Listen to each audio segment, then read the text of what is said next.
கடந்த 2021ஆம் ஆண்டு மனோரஞ்சன் நடிப்பில் வெளியான முகில்பேட்டை என்ற கன்னட படத்தின் மூலம் நாயகியாக அறிமுகமானவர்தான் கயாடு லோகர்.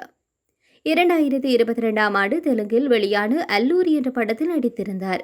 பின் மராத்தி, மலையாளம் என நடித்து வந்தவர் தமிழில் பிரதீப் ரங்கநாதனுக்கு ஜோடியாக டிராகன் படத்தில் நடித்ததன் மூலம் ஒரே படத்தில் இளைஞர்களின் கனவு கன்னியாக வலம் வருகின்றார்.